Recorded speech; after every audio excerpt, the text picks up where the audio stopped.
Yo, what is up, YouTube? So, hey, check out the merch, the Lay Not Denied on my website. Up here at the top right, you'll see it. Hey, comment and let me know what y'all want to see next. Stuff like that. So today we're gonna go over we're going over technical analysis long-term plays. So we're gonna view them on a weekly and we're gonna analyze their levels they're at. Then we're gonna view on a daily, analyze their levels again, view supply and demand levels, and we're gonna view RSI history. So coming Monday, I'm gonna post a video on the fundamental analysis side of these stocks. We're gonna knock this out in under 8 minutes, and we finna get into this. First stock we got is Baba. A lot of y'all might not know Baba, but Baba is a Chinese website, like a cheap Chinese Amazon, basically. So like a lot of stuff you buy come from Baba, and you don't even know it. And a lot of people that drop ship, they use Alibaba. So basically, like say these glasses right here are $1 on Alibaba. People gonna buy this, sell it for $5 on Amazon, make a $4 profit. You won't even know. So if you want to buy something, go check out Alibaba before you check out anywhere else. But first, this is what we're gonna do, and we're gonna do it at a simplistic viewpoint to where a third grader can see the trend and see everything that we're looking at. So first we want to look at an area of confluence. First we have the 200 EMA. That's an area of confluence. Area of confluence is like an area that price responds to a lot. So price responds to this 200 EMA a lot, and it's also responding to this past level a lot. If you look right here, this is the strongest level from a horizontal view. Like this is a level where price loves to be around. It was around here, it broke out, it came back around here, went down, it came back around here, went down. Now it's, you see what I'm saying? It always comes back around here, went sub, and it bounced right here again. So you get what I'm saying? You see how price always gets to this area, it loves to get there. It also price loves to use this as a dynamic support and resistance.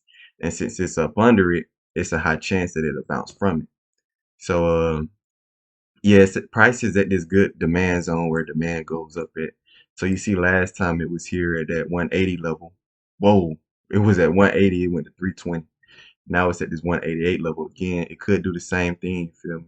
It could only go up $100, but keep your eyes on it.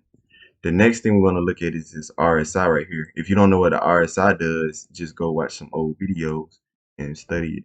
So, okay, not right there. Usually when the RSI get here, it start to bounce. Bounce, bounce, bounce. It didn't bounce there. It continued to go down. Bounce right there.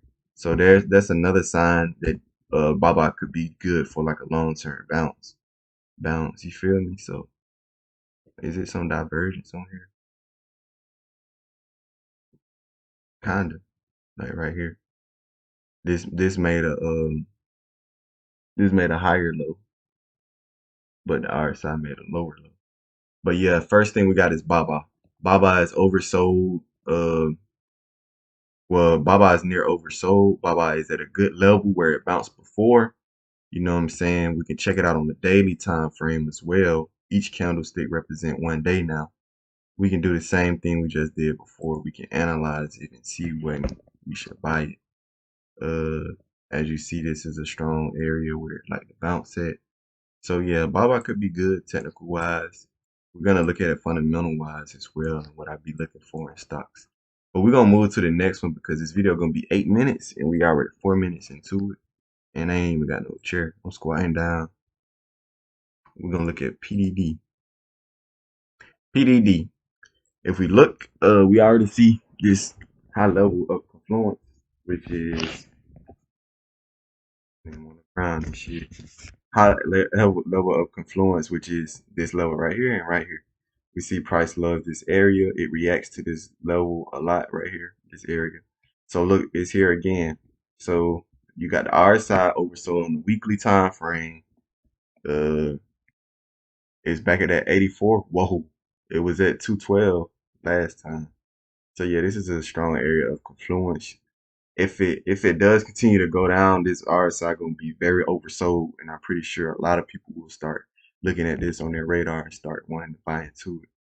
I really feel like it might just come down to right here, but still, this is why you. Whoa, that's a big ass drop. This is really why you scale into plays though. So we're just looking at strong areas of confluence. This is a strong area of confluence, and this would be the next one. So we'll come back to this one because I like this one, but in order to hop into it, we need to see something. Let's check it out on the daily time. On the daily time frame, if you check the RSI, as soon as it got below this white line, it bounced up. You can see it bounced up as soon as it got there last time. Bounce. Long-term investing is the easiest, bro, I swear. All you gotta do is buy this shit and look at it next month, and that shit gonna be up, bro. But yeah, I really like this. Oh my god. Oh my god. Yeah, I really like PDD. I like this level as well. I chose to only do 3 stocks because I knew it was gonna be under 8 minutes. So if this is kind of fast and you don't understand a lot, you use the comment section because y'all don't be using the comment section. Y'all just be like, yo, or tell me what you don't understand, and I'll explain it better. But I really love, bruh. If I told a third grader every time we get to this white line, price go up. If I told a third grader that when price get around this level, it like to bounce, they will understand it. So, shit, you should understand as well. Next, we got bitbacks. Ooh, I like this one. Look at that on the 200 EMA dynamic support. Since it's above it, it's a high chance that it'll bounce there at it, right? But then we also got a good demand zone here because price love to bounce here. Price reacts to this line a lot. So we need this price to react to this line again and for it to go back up. But yeah, I really like this technical wise. Look at the RSI. Let's see how the RSI reacts once it gets to this level right here. We're gonna scroll back. Went went a little below it, but bounced up. This all you do basically. So you buy some shit for $30 and you let it go up to 50, then you just, you know what I'm saying, moving into something else. Next, we're gonna go over some SPY technicals too on a smaller time frame. We only got 1 minute left, y'all. But yeah, the more y'all comment, like, and share, the longer these videos will be. So at 8 minutes, I'm gonna just cut it off. But so this is what you want. SPY is at the top right now. If SPY break out and continue to go up, the stock's gonna continue to go up. But if it bounce down like it been doing, stock's gonna come down. So if you looking at these stocks I'm looking at now, if these stocks go down, it's because SPY is gonna go down through these levels, and these levels are key levels I marked up on SPY, but we won't go over them because we're running out of time. But if you really want to enter some of those stocks, I'll wait to see what SPY do at this key level. Like if SPY get to 450, right? 450. Nah, I wouldn't say that. Like if it break 446, shit, it should continue to rise up if it got good volume. But if SPY pulls back on this trend line like it has, stocks are gonna go down, and that'll be even a better time to buy. So before I buy them stocks, I'll wait to see if SPY break this trend line or if it bounce. If it bounce, then I'll wait to get in at a better price. If it break, I'll go ahead and get in now and ride it out. But yeah, that's it for these long-term technical plays. Wednesday, we're going to go over some fundamental analysis and view them. So yeah, y'all be sure to check me out on Wednesday at the scenes.